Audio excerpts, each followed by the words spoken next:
Si vous mentez, il va vous égorger.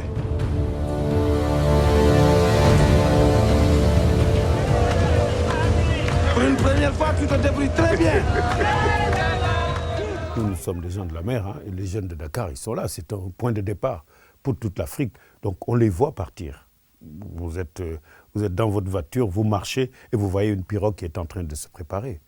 La nuit, on savait exactement d'où ils partaient. On se rendait compte qu'ils revenaient de l'aéroport, qu'ils avaient 10 000 CFA quand ils revenaient. Et un jour, j'ai eu un jeune que j'ai cherché, un peintre. On m'a dit qu'il était parti.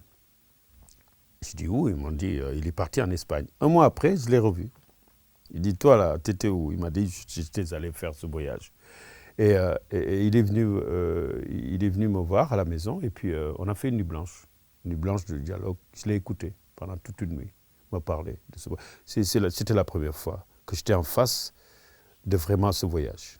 Je savais qu'il était là, qu'il était présent, qu'il y avait des gens qui avaient perdu, il y avait des morts, il y avait une association de femmes qui avaient perdu leur enfant. On savait tout ça, parce que c'était quand même un truc régulier.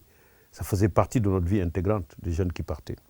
Mais la première fois que j'étais en face de cette histoire, c'est un jeune qui est parti et qui est revenu, qui m'a raconté son histoire.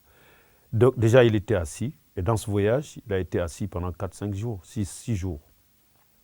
La première phrase qu'il m'a dit, il m'a dit, tu sais, avant de monter dans la pirogue, j'ai tellement mangé de biscuits pour ne pas aller aux toilettes. Rien que pour ne pas bouger. Donc on ne bouge pas. Ça n'a pas été difficile hein, de mettre en place ce film-là. J'ai eu l'avance sur recette. Il y avait une société sénégalaise et une société française qui se sont unies. Il y avait l'Allemagne que j'ai amené moi. Qu'est-ce qui est difficile? C'est quand on met des œillets sur quelque chose et on dit voilà, c'est difficile. Bon. Mais des pirogues, c'est possible. Des gens de talent, c'est possible. C'est juste que nos gouvernements doivent s'impliquer. Et ce sont eux qui font que les autres disent que c'est difficile. Parce qu'ils ont quand même assez de sous pour le mettre dans le film et pour nourrir un peuple. Parce que pour le cinéma africain, c'est très ambigu. L'ambiguïté du cinéma africain, c'est, je crois que la difficulté, c'est d'être dans un peuple, avec un peuple où quand même on ne mange pas bien et qu'on va y faire du cinéma. Parce que la priorité en Afrique, ce n'est pas le cinéma. Pour aller un samedi avec sa femme ou sa petite amie ou son petit ami, pour aller au cinéma, il faut quand même ne pas avoir faim. Nous sommes dans des pays où il y a quand même une souffrance, il y a une jeunesse qui n'a pas de boulot, des tas de trucs. Pour aller au cinéma, il faut avoir un peu de boulot quand même. Et donc, je crois que c'est ça dont il faut parler plus que c'est comment, dans un pays où il y a la pauvreté, comment faire du cinéma. C'est ça. Dans quelques jours, on sera à l'Espagne, le paradis. Là où on va, c'est pas le paradis. En Afrique, on est très bien au courant de ce qui se passe en Europe. Hein. Je crois que les Africains, ils sont plus au courant de ce qui se passe ici que les Européens de ce qui se passe en Afrique. Surtout la jeunesse aujourd'hui, parce que ce qu'il faudrait comprendre, la jeunesse, elle est vraiment avec Internet. Hein. Ils sont très branchés dans cette histoire-là, ils savent ce qui se passe. Mais vous savez, quand vous êtes dans le désespoir, et que vous savez les réalités qui sont ailleurs, vous faites une comparaison. Parce qu'en général, cette jeunesse-là, il se dit, ou bien ces gens-là, ils se disent que même s'ils sont en crise en Europe, c'est mieux d'aller là-bas, dans une crise comme ça, que d'être dans une crise éternelle. Ils se disent, mais en Europe, même si ça ne va pas, c'est mieux qu'ici.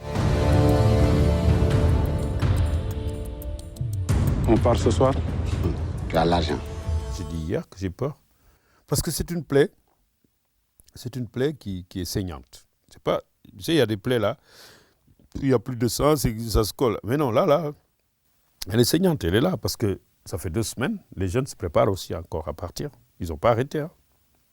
Donc, et avec tout ce qui se passe, avec ces malheurs-là, mais avec ces femmes qui ont perdu, parce qu'il y a des gens qui sont traumatisés avec ces voyages. J'étais à Oslo, il y a un jeune là, je crois, c'était à Oslo, à Namur, il y a un jeune qui a levé la main en me disant « Moi, j'ai fait le même voyage. » J'étais avec une femme française, je sais pas, on m'a dit « J'ai fait le même voyage. » C'est comme si vous avez fait le voyage. C'est du traumatisme, ça. Et il a pleuré. Moi, je crois que l'appréhension que j'ai par rapport à la sortie de ce film à Dakar, ça va être... je l'ai dit, hein, j'ai dit que j'ai peur. Mais bon, ils ne peuvent pas se rendre compte. Beaucoup de gens ne peuvent pas ici se rendre compte de la peur que j'ai pour montrer ce film au Sénégal.